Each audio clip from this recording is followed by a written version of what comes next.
Бисмиллахиррахманиррахим. Ассаламу-алейкум, құрметті қыздар, ханымдар. Бүгін осындай тюрбанның тігілу жолымен бөлісетін боламын. Видеоны соңына шейін көріп, лайк басып, комментарий жазып кетіңіздер. Бізге керегі русский атлас матасы. Осылай аламыз матаны.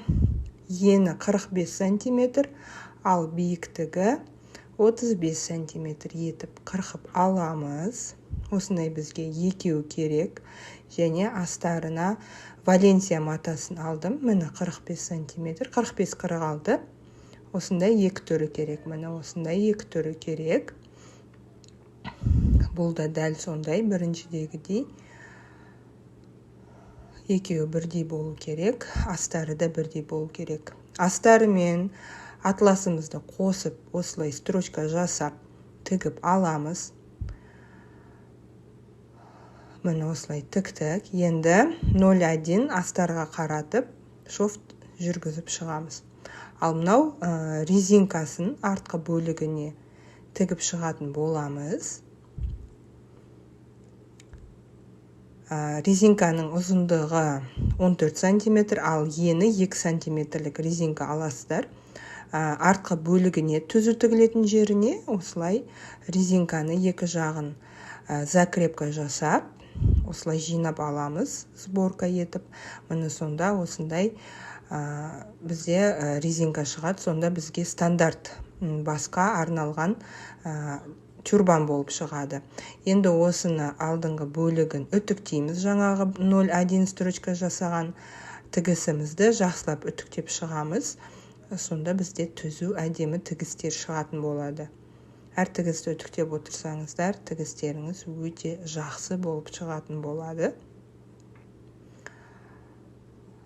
Енді екі жағын аберлокпен аберлоктап шығамыз. Екі дөңеш жағын аберлоктаймыз. Міне, осы дөңеш жерін аберлоктап шығамыз. Одан кейін бір-біріне беттестіріп, қосып тігетін боламыз. Міне осылай аберлоктадық.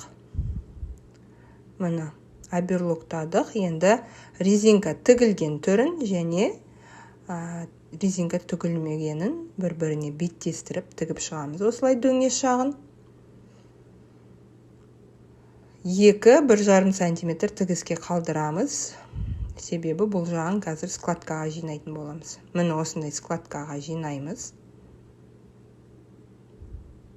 Сонда бізде әдемі артына шаш қыстыратын, шашты кіргізіп қоятын, осындай әдемі сәнді тюрбан шығатын болады.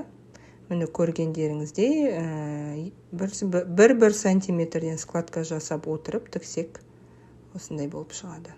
Міне көрдіңіздер ма? Міне осындай. Міне шапкамыз шықты, тюрбанымыз. Мұны көрдіңіздер ме осындай. Енді бұны әдемлеп бисерлермен, қолөнермен сәндейтін боламыз. Әркімнің өзінің фантазиясымен жасайды.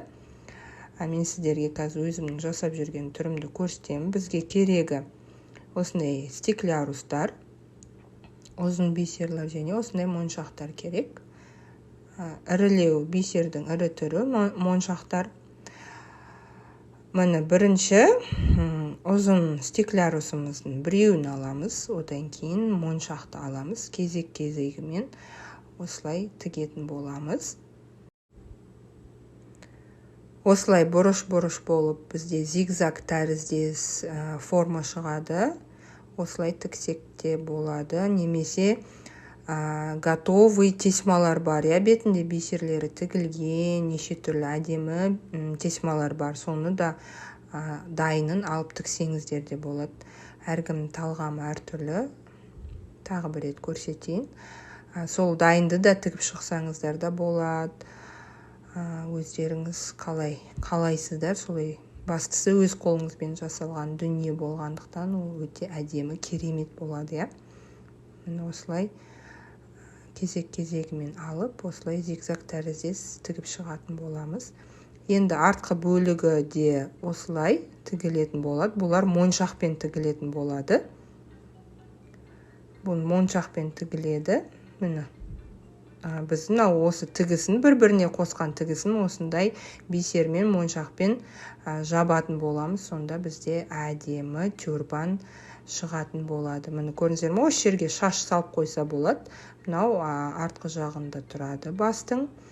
Бастысы өз қолыңызбен жасалған дүние. Видео пайдалы болды деген үміттемін.